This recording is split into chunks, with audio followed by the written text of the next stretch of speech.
Ready sir. നാടകരംഗത്ത് അതിപ്രശസ്തനായ ശ്രീമാൻ സുന്ദരൻ കല്ലായിയെ പരിചയപ്പെടുത്തുകയാണ്. ഇദ്ദേഹത്തിൻ്റെ നാടകം അമ്പലപ്പറമ്പുകളിൽ ധാരാളമായി കളിച്ചിട്ടുണ്ട്. 220ഓളം നാടകം ഇദ്ദേഹം എഴുതിയിട്ടുണ്ട്.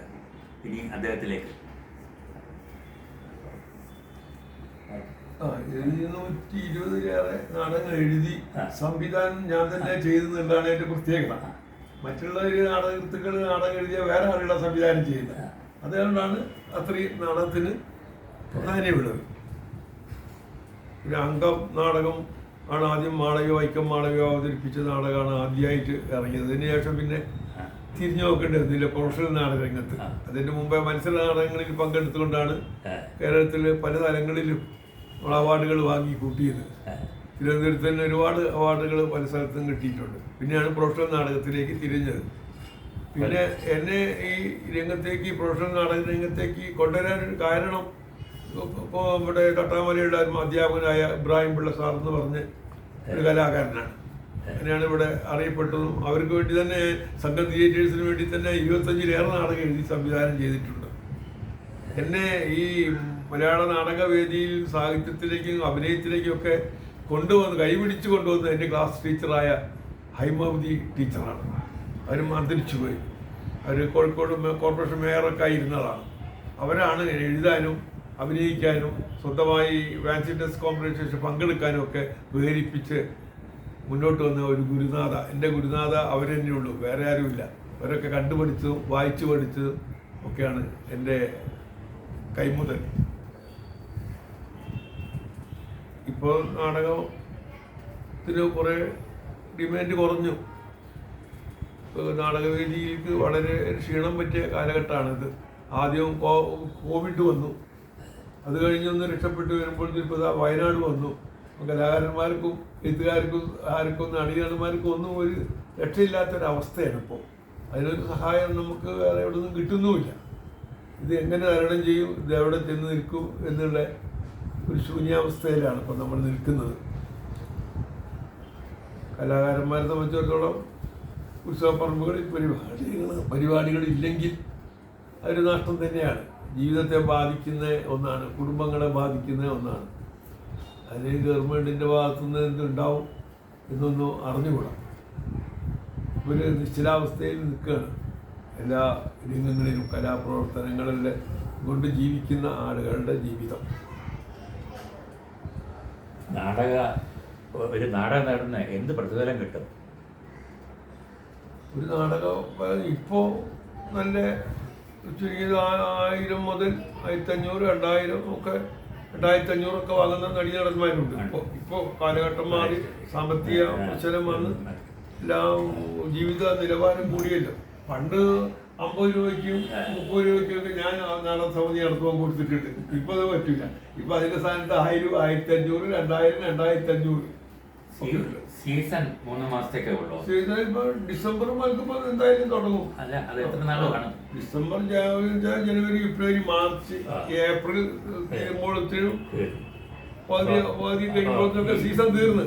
ഈ 4 മാസം കളിച്ചതുകൊണ്ട് ഈ കക്ഷിക്ക് ജീവിതം മുന്നോട്ട് തള്ളി നീക്കാൻ പറ്റുമോ? അത് വളരെ പ്രയാസമാണ്. മറ്റു തൊഴിലുകളിലേക്ക് പോകേണ്ടി വരും. അല്ലാതെ ജീവിക്കാൻ പറ്റില്ല, കുടുംബം പറ്റാൻ പറ്റില്ല, മക്കളെ പഠിപ്പിക്കാൻ പറ്റില്ല. ഇത് ഈ കലാലഹരി ഉള്ളതുകൊണ്ട് ഓരോ ആർട്ടിസ്റ്റും അതിൽ നിന്ന് പിന്മാറാനും തയ്യാറല്ല. കോവിഡ് കാലത്തൊക്കെ ചില കലാകാരന്മാർ മീൻ വിൽക്കാനും തക്കാളി വിൽക്കാനും ഒക്കെ പോയിരുന്നു. അത് ജീവിതമാർഗം. അങ്ങനെ ഒരു തോന്നുന്നു ഈ കാലഘട്ടത്തിൽ ഇല്ല. ഇപ്പൊ നിശ്ചലാവസ്ഥയാണ്. എന്തെങ്കിലും ജോലി ചെയ്താലേ ജീവിക്കാൻ പറ്റും. പലരും പല ജോലിയും ചെയ്യുന്നുണ്ട്. അല്ലാതെ ജീവിക്കണ്ടേ, കുടുംബം പറ്റണ്ടേ. കലാകാരനെന്ന് പറഞ്ഞിരുന്നോണ്ട് തന്നെയാണ്. പിന്നെ അവാർഡ് കൊടുക്കലും മറ്റതൊക്കെ ഓരോരുത്തരെ സൗകര്യപ്രദമാണ്. അറിയിക്കുന്നവരല്ലല്ലോ അവാർഡ് കൊടുക്കുന്നത്. ഗവൺമെന്റും മറ്റു സംഘടനകളും ഒക്കെ അങ്ങനെ തന്നെ. അവരെ ചുറ്റുവട്ടത്തിലുള്ളവർ തീരുമാനിക്കുന്നവർക്ക് അവർ കൊടുക്കും. അർഹതപ്പെട്ടവർ ഇപ്പോഴും വേണ്ട ഒരു സമ്മാനങ്ങളും ആരും കൊടുക്കുന്നില്ല. അന്തരിച്ച നടൻ കൈനഗിരി തങ്കരാജ് പറഞ്ഞൊരു തമാശയുണ്ട്. അവാർഡ് കരസ്ഥമാക്കുക എന്ന് പറഞ്ഞാൽ തട്ടിപ്പറിച്ചെടുക്കുക. ഞാൻ അവാർഡിന്റെ പുറകെ പോയിട്ടില്ല. അദ്ദേഹം നിര്യാതനായി. നല്ല സുഹൃത്തായിരുന്നു, നല്ല നടനായിരുന്നു. സിനിമയിലും അഭിനയിച്ചിട്ടുണ്ട്.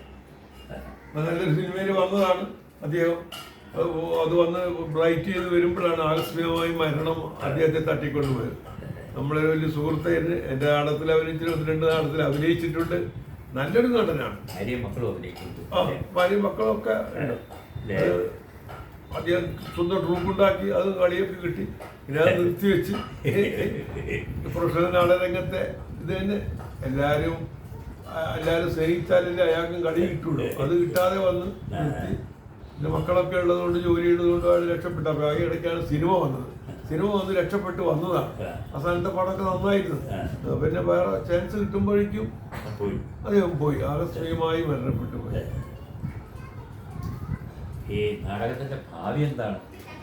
നാടകത്തിന്റെ ഭാവി നമ്മൾ ഇതുകൊണ്ട് ജീവിക്കുക എന്ന് വെച്ചാൽ നടക്കുമോ എന്ന് തോന്നുന്നില്ല. ഭാവിയിൽ എഴുതാം, അതിന് കാണിക്കാം, പ്രദർശിപ്പിക്കാം.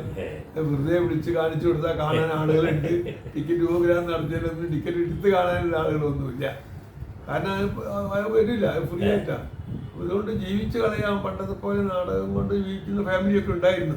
വീടുണ്ടാക്കിയിട്ടുണ്ട്, അവരുണ്ട്, വാഹനം വാങ്ങിയിട്ടൊക്കെ ഉണ്ട്. നാടകം കൊണ്ട് കളിച്ച് അഭിനയിച്ചിട്ടുണ്ട്, കുടുംബം പറ്റി. ഇപ്പോൾ അത് നടക്കുമെന്ന് എനിക്ക് തോന്നുന്നില്ല. അങ്ങനെ അത്രയുള്ള സമിതികൾ അധികം ഉണ്ടെങ്കിലും കളിയില്ല. നാടക സമിതികൾ പല നാടകം ഇറക്കിയിട്ടില്ല. നാടകമില്ല, നാടകത്തിന് വിരോധം.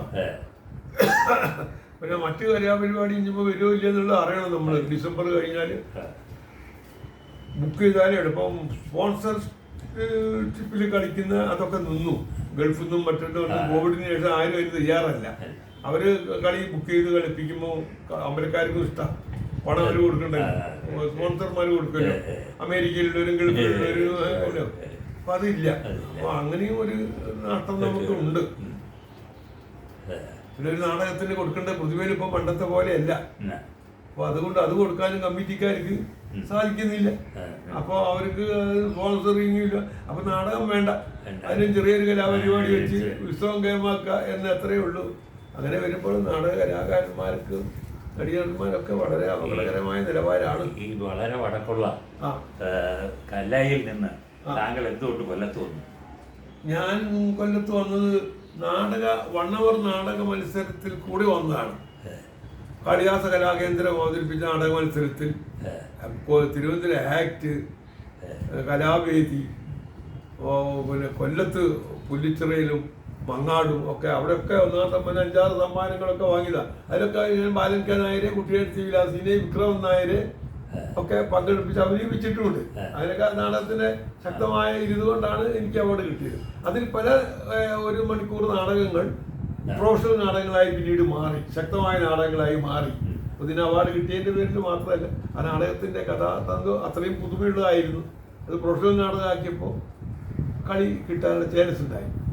താങ്കളുടെ കാദംബരിയെ കുറിച്ച് എന്താണ് അഭിപ്രായം? കാദംബരി എന്ന് പറഞ്ഞ ഒരു നാടകം വൈക്കം മാളവികയ്ക്ക് വേണ്ടി ഞാൻ എഴുതിയതാണ്. കാദംബരിയുടെ പേര് അത് പറന്ന് കളിച്ച് കേരളത്തിൽ. അപ്പോൾ അതിന്റെ പേരിൽ സമിതി തുടങ്ങാൻ എൻ്റെ സുഹൃത്ത് ഇബ്രാഹിം പിള്ള സാറും കൂടി പറഞ്ഞപ്പോൾ എന്നാൽ കാദംബരി എന്ന് പേരിടാം. അപ്പോൾ അങ്ങനെ ആ കാദംബരി എന്ന് പറഞ്ഞ കാദംബരി തിയേറ്റേഴ്സ് തുടങ്ങി. 24-27 നാടകത്തിൽ ഞങ്ങൾ അവതരിപ്പിച്ച് ഞാൻ നിർത്തിയതാണ്. പിന്നെ നാടകം അപ്പോഴത്തേനും ക്ഷീണിച്ച അവസ്ഥയിൽ വന്ന് പിന്നെ സമിതി നിർത്തി. അങ്ങനെയാണ് കൊല്ലത്ത് നിന്ന് കോഴിക്കോട്ടേക്ക് വീണ്ടും മടങ്ങാനുള്ള കാരണം. ഈ നാടകങ്ങളിലെ താങ്കൾ ഏറ്റവും ഇഷ്ടപ്പെടുന്ന നാടകങ്ങൾ ഏതൊക്കെയാണ്? ഈ മക്കളെ പോലെയാണ് കൃതികൾ, എല്ലാവരെയും ഒരുപോലെ താല്പര്യം ഉണ്ടാവും. എങ്കിലും താങ്കൾക്ക് ഏറ്റവും കൂടുതൽ ഇഷ്ടമുള്ള പ്രിയപ്പെട്ട നാടകങ്ങൾ ഏതൊക്കെയാണ്? പ്രിയപ്പെട്ട നാടകം പ്രൊഫഷണൽ നാടകരംഗത്ത് മാളവികന്റെ അംഗമാണ് നമ്മളെ കേരളത്തിലേക്ക് പ്രസിദ്ധനാക്കിയത്. അംഗം കൊല്ലത്ത് തന്നെ 80 നാടകം അന്നത്തെ ഇസ്മായിൽ എന്ന് പറഞ്ഞ ഏജന്റ് ബുക്ക് ചെയ്തിട്ടുണ്ടാകും. അപ്പം കൊല്ലത്ത് മാത്രം. അപ്പൊ അത്രയും അതിന് പ്രസിദ്ധി ഉണ്ടായിരുന്നു. അപ്പൊ അങ്ങനെ ഒരുപാട് കാര്യമായിട്ട് പിന്നെ കാദംബരി കുറെ അധികം കളി പിന്നീട് ടി.കെ. ജോണിന്റെ മാളവിക കളിച്ചു. അത് നല്ല ഒരു നാടകമായിരുന്നു. പിന്നെ പത്മശ്രീ എന്ന് പറയുന്ന ഒരു മത്സര നാടകം ഉണ്ടായിരുന്നു. ഇത് പ്രൊഫഷണലാക്കിയില്ല. അത് അവാർഡൊക്കെ കിട്ടിയ തിരുവനന്തപുരത്ത് നിന്ന് ഗഡിമോന്നൊക്കെ അതിന് ജഡ്ജസ്. അത് നല്ലൊരു പ്രമേയ നാടകമായിരുന്നു. പിന്നെ അടുത്ത കാലത്ത് ഒരു പുതിയ പ്രമേയങ്ങൾ കണ്ടുപിടിക്കുന്നതിൽ നമ്മൾ ഇതായിരുന്നു. കുട്ടികൾ മറ്റേ KPSC സുലോചന അവതരിപ്പിച്ച ഒരു നാടകമുണ്ട്, മനഃശാസ്ത്രം. അതൊരു പുതിയ പ്രമേയമായിരുന്നു. നല്ല ബാബുരാജ് ചെയ്യുന്ന ഒരു സംഗീതം. KPSC സുരോചന് KPSC-ക്കാരാണ് കൊണ്ടുവന്നെങ്കിലും കൂടി ഒരു 4-5 നാടകത്തിൽ അവിടെ അഭിനയിച്ചിട്ടുണ്ട്. എൻ്റെ 11 നാടകത്തിൽ അവർ അഭിനയിച്ചിട്ടുണ്ട് രചനാ സംവിധാനത്തിൽ. 5 അവരെ സ്വന്തം സമിതിക്ക് വേണ്ടി, പിന്നെ 2 ബാക്കി എൻ്റെ 3 സമിതിക്ക് അഭിനയിച്ചു. പിന്നെ കോട്ടയത്ത് 2 സമിതിക്ക് എൻ്റെ നാഷണൽ തിയേറ്റേഴ്സ് നോക്ക് വേണ്ടി. അപ്പോൾ ചുരുക്കത്തിൽ തൊട്ട് വടക്കേറ്റത്ത് കാഞ്ഞങ്ങാട് വരെ, കാസർഗോഡേക്ക് എത്തിയിട്ടില്ല. കാഞ്ഞങ്ങാട് ഔട്ട്സൈഡ് കേരള എവിടെയൊക്കെ പോയിട്ടുണ്ട്? ഔട്ട്സൈഡ് കേരളത്തില് ഞാൻ പോയിട്ട് നാടകങ്ങൾ പോയിട്ടുണ്ട്. ഞാൻ പോയിട്ടില്ല, അവധിയൊന്നും കൊണ്ടുപോയിട്ടില്ല. അല്ല, നാടകങ്ങൾ വെളിയിൽ പോയ നാടകങ്ങൾ അതാ എവിടെ വരെ പോയിട്ടുണ്ട്? അത് ബോംബെ, മദ്രാസ്, ഹൈദരാബാദ്. ബോംബെയില് ഇവരൊക്കെ പോയി കളിച്ചിട്ടുണ്ട്. ആ കേരള സമാജത്തിന്റെ അണ്ടറിലുള്ള കളി കളിച്ചിട്ടുണ്ട്. ഞാൻ ബാംഗ്ലൂരിലൊക്കെ നാടകം കളിച്ചിട്ടുണ്ട് ഇഷ്ടം പോലെ. പിന്നെ ഗൾഫില് 2 നാടകം കളിച്ചു, പക്ഷിശാസ്ത്രവും കസ്തൂരിമാരും സംഘം തിയേറ്റർ ഗ്രേറ്റ് വിലാസിലേക്ക് ഉണ്ടായിരുന്നു. ഗൾഫിൽ ബുക്ക് ചെയ്ത് കളിച്ചിട്ടുണ്ട്. ലണ്ടനിൽ കളിച്ചിട്ടുണ്ട്. ലണ്ടനിൽ അവിടുത്തെ സമാജം ക്രിസ്ത്യൻ അണ്ടറിലുള്ള സമാജം ഉണ്ടായിരുന്നു. അവര് വയ്യനാട്ട് ഇതിന്റെ കേരളത്തില് കസ്തൂരിമാൻ, വെള്ളക്കുതിരകൾ, വിദ്യാരനാശ്രമിനൊക്കെ അഭിനയിച്ച നാടകങ്ങളൊന്നും പുസ്തകമാക്കിയില്ല. ഇല്ല, ആരും കൊടുത്താൽ ഇപ്പൊ നാടകങ്ങൾ പുസ്തകമാക്കാൻ ആർക്കും മടിയാ പ്രസാധകന്മാർക്ക്. അതായത് നോവല, ചെറുകഥയോ കവിത എഴുതിയാല് ആരും എടുക്കും. നാടകം അങ്ങനെ ചെലവാകുന്നില്ല എന്നുള്ള അർത്ഥത്തിലാണ്. പണ്ട് അങ്ങനെ ഒരു നാടകം, അമേച്ചർ നാടകങ്ങൾ ഉണ്ടായതുകൊണ്ട് വന്നിരുന്നു. അമേച്ചർ നാടകം ഇല്ലല്ലോ. അമേച്ചറിലാരും നാടകം അവതരിപ്പിക്കുന്നില്ല, മെനക്കെട്ടാണത്. അവർ പ്രൊഫഷണൽ നാടകം ബുക്ക് ചെയ്താൽ കളിപ്പിക്കും. അതുപോലെ ഒരു ഉത്തരവാദിത്വം ഇല്ല. അവർ വന്ന് കളിച്ചാൽ പൈസ കൊടുത്താൽ മതി.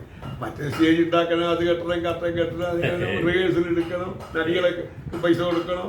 ഇതൊന്നും വേണ്ടല്ലോ. അപ്പൊ എല്ലാ സമിതികളും അത്തരം നാടകം ബുക്ക് ചെയ്ത് കളിപ്പിച്ചാൽ ഉത്തരവാദിത്വമില്ല. അങ്ങനെയാണ് ഈ നാടകവും പുസ്തകങ്ങളും പ്രിന്റ് ചെയ്യാതെ ഒരു കാരണം. അല്ലെങ്കിൽ സമിതികൾ വാങ്ങുമല്ലോ, 10 പുസ്തകങ്ങൾ ഒരു കോപ്പി ഒരു സമിതി വാങ്ങും റിഹേഴ്സൽ എടുക്കാൻ. അതൊക്കെ ഇല്ല. പ്രേക്ഷകരോട് നമ്മളിപ്പോഴും എഴുതിക്കൊണ്ടിരിക്കുന്നത് എത്ര കാലം ചെയ്താൽ പറ്റുമെന്ന് അറിയാൻ പറ്റില്ല. പുതിയ പ്രമേയം കണ്ട് 4 നാടകങ്ങൾ എഴുതി വെച്ചിട്ടുണ്ട്.